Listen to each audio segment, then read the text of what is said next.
Okay, so it's time to reveal some of the ugly truths of dropshipping. What's poppin', people? It's your boy, the beast of Ecom, and I am back with another video dropping nothing but you already know, value bombs. Now, over the years, dropshipping has been glamorized as this fast, easy, get rich quick scheme that anybody can pretty much jump into and start printing a healthy amounts of money. Unfortunately, it's not as easy and simple as people make it out to be.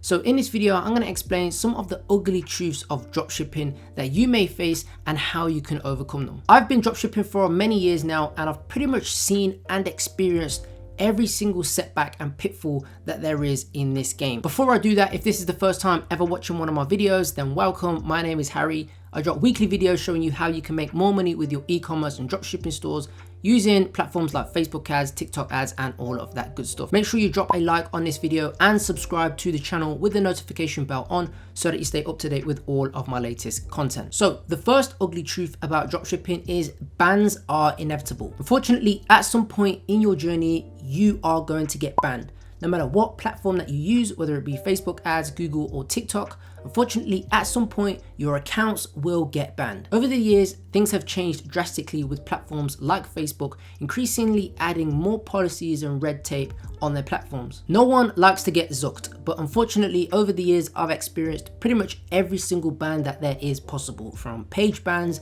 payment bans, business manager restrictions, ad account disables, and pretty much everything in between. Because there's such a low barrier of entry and anyone can pretty much get a store up and running and run ads within the space of 24 hours, of course it's going to attract a lot of bad actors. These bad actors abuse the system and scam the users on platforms like Facebook, who then in turn increase their policies. So now you have spend limits on brand new ad accounts. You have limits on how many ad accounts you can actually create straight out of the gate. You have feedback scores, you have circumventing policies, account qualities, and all of these new restrictions that are now in place, which were never around back 2-3 years ago. Because you're dealing with algorithms with these platforms, you need to have a solid structure in place to be able to protect yourself. Explaining a video could be a whole new topic for a different video, but let me just quickly show you what I'm talking about. So this is an example of a setup that I use, or similar to the setup that I use. We have 3 different business managers, okay, and they are aged business managers as well. You can purchase these from different vendors here and there, but business manager 1 will only just run ads. So this is the one where we actually advertise from, and ad accounts, if they're agency ad accounts, will be shared into this one here, or they will be created in this business manager in here. Okay, the second business manager creates the pages, also the pixels, and again, these are, once they're created, shared into this business manager here, okay, with advertising access only. Right, now this business manager 3 could be a spare. It could have your the dead pages, or if these ones get restricted, you could move them into this one here. Or alternatively, if you actually wanted to split out pixels, then you could create your pixels in this one here, and again, once you do that, share them up to this one as well. But what I'm trying to explain to you is, to give you the best analogy, is kind of like, if you think about Harry Potter and the Horcruxes, the only way you could kill Voldemort is by killing all of these different, these Horcruxes that were all in different places. So, the only way for Facebook to completely take you out is if they take out, all of these business managers. So it's very important that you've got an amount of backups. Say, for example, the pages get restricted, then you can just cross this one out here. You just unlink it from this business manager, and our main business manager that's running the ads to is fairly protected. If you're completely brand new, then setting something up like this isn't really feasible. But the one thing you should do is take things slow. Think how the algorithm would think. Don't just jump into a fresh brand new profile and try and run $100 to $200 per day conversion ads. On day 1, create an ad account. Then on day 2, create the page. Fill out the page in its entirety, and then run some warm ads just to warm things up that are going to get approved. The second ugly truth about dropshipping is that shipping can be slow. One of the common setbacks about dropshipping from China is that the shipping times can be slow, especially in comparison to something which is being locally fulfilled, or of course Amazon. In my opinion, anything that takes longer than 3 weeks is way too long. Ideally, you need to be aiming for a maximum of 2 weeks delivery time frame. I'll be honest, I've ordered clothing from some of the biggest brands on Shopify, and some of those stores have even taken 2 weeks to get to me to ship from the United States to here in the UK. The main thing is the quality of the product and the communication. I'll talk about that in just a moment of time, but before that, Let me explain to you how you can actually go about getting faster shipping times for your dropshipping stores. Now, the first thing you can do is if you are selling to a specific country and depending on the product as well, some AliExpress vendors will offer 15-day delivery guaranteed, and some of them also will offer 7-day delivery guaranteed. Again, this is very much dependent on the country that you are shipping to and also the actual product and vendor that you're selling to as well. So you can see what this one here is actually 3 days as well. Some of them will be included in the price and some of them may actually be added on. So it's also worth going and shipping your product using these vendors here because you know it's going to be shipped a hell of a lot quicker than some of these other ones which aren't offering this as a service. Once you start seeing success with any product, you're going to need what is called an agent. Now, an agent is basically someone with their eyes and feet on the ground in China who's going to have access to a warehouse or something of that sort, who's going to purchase the products for you on your behalf from the manufacturer, pick and pack and ship them out to your customer using better shipping lines and faster processing times as well. Now, you're probably wondering, sounds great, Harry, how do I actually find an agent? The first thing you can do, and this is how I found one of my first ever agents, was just reach out to the AliExpress contact or supplier who you're dealing with.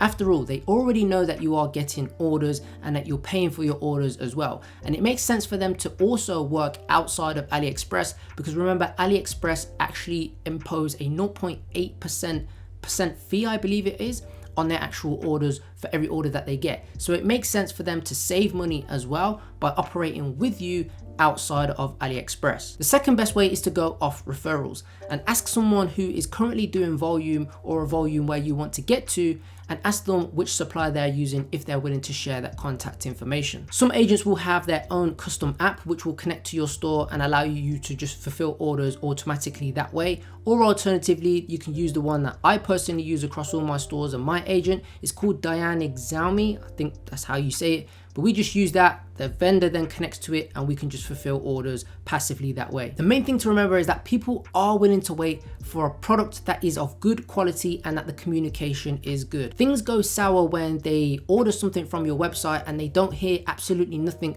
for 2.5-3 weeks. That's when chargebacks can occur and the emails start to rack up to your customer service. Two main things that you can do to help improve the communication is set up a reassurance flow. And this is basically a flow that is set up inside of Klaviyo, which emails every single person who purchases from your website periodically just to let them know and give them an update on their order. Another thing you can do is use an app to display a video on your thank you page and have it educate the customer, or also have the FAQs inside of there to educate the customer on what is going to happen next and really just set their expectations. The third ugly truth about dropshipping is that margins are getting slim. Right now, competition is at the highest it has ever been, and we're all fighting over the exact same audiences and eyeballs. CPMs have increased year on year and shipping prices are also increasing due to the global supply chain issues. Typically speaking, most dropshipping stores which are running paid ads are probably operating at a 10 to 25% profit margin. Now, for those who are doing things such as organic TikTok dropshipping, then of course their profit margins are a hell of a lot higher, like 50 to 70, because they don't have to account for any ad costs. To survive dropshipping in 2022 and beyond, you need to know your numbers and you need to be doing some specific things. The first rule of thumb is you only want to be selling or testing a product which has at least a 65 to 75% gross profit margin. A typical rule of thumb is making sure that you can at least 3x the cost of goods. So for example, if you're buying a product for $10, which is the product plus the shipping, you want to make sure that you can at least sell that product or are selling a product for at least $30. The second rule of thumb is always making sure that you are trying to increase your average order value, or AOV for short, in every single way possible. To do this, you can offer people bundles, such as the more they buy, the bigger the discount that they get, buy one, get one free offers, and those kind of things, and you need to be upselling. Personally, I like to post-purchase upsell. So for example, if someone purchases a product, they will then get shown the exact same product at a discounted price. And this will help you get more from every single person who lands and purchases from your website, which will in turn will allow you to spend more to acquire customers. The third thing is you always want to have SMS and abandoned carts set up and running. You don't want to let no one slip through the cracks. If they're coming to your website and filling out the checkout information and then not going through, you want to make sure that you are hitting them in multiple different ways so that they come back and purchase from your website. The fourth thing is trying to increase the lifetime value of every single customer, or LTV for short. Basically, this is how many times a person will purchase from your website in their lifetime. So using things such as email blasts, subscriptions, and those kind of things to try and get the customer to repeat purchase from your website. One final tip I will say is when you are actually at scale, go back to your supplier and ask them for a better price. Even if they can knock off 10, 20 cents, it will all add up in the long run. For higher profitabilities, you can always try new markets. If you've got something working in the States, try selling in Australia, or try even bringing it and translating it into a completely different new country. Alternatively, you can try new platforms. If your only traffic source at the moment in time is Facebook ads, try Pinterest ads, where the CPMs are a hell of a lot lower. The final ugly truth about dropshipping is processor and cash flow issues. Every single store needs processors in order for the customer to be able to give you money. Some of the main ones out there that you may have heard of are PayPal, Shopify Payments, Stripe, and Klarna. Just like the advertising platforms, these businesses over the years have increasingly added more restrictions to protect themselves and the customers of the platforms. The bad actors like the drop scammers and the no shippers who literally ship no product whatsoever have made it difficult for the people who are trying to do things the right way. Now, it is typical when you start to scale that you will get some sort of reserve on your account.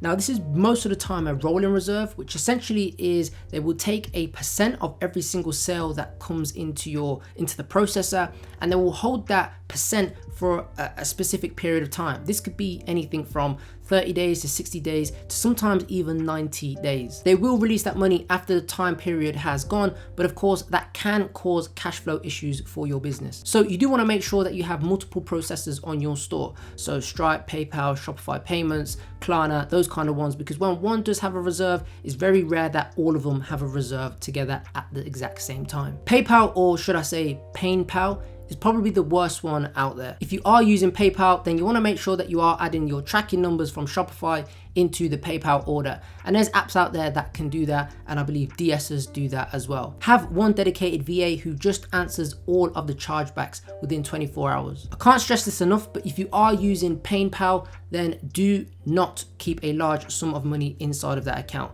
I've learned the hard way, and you'll be able to see some of the videos that I had previously before dealing with this issue. So always try to utilize the money as best as possible, whether that is withdrawing most of it, or if you want to save on fees, utilize that money such as paying your supplier or using that balance to pay for your Facebook adverts. If you are dealing with reserves, then like I've mentioned, you may have cash flow issues. So you want to make sure that you are using credit cards as well to help give you that little bit of leverage on your spending.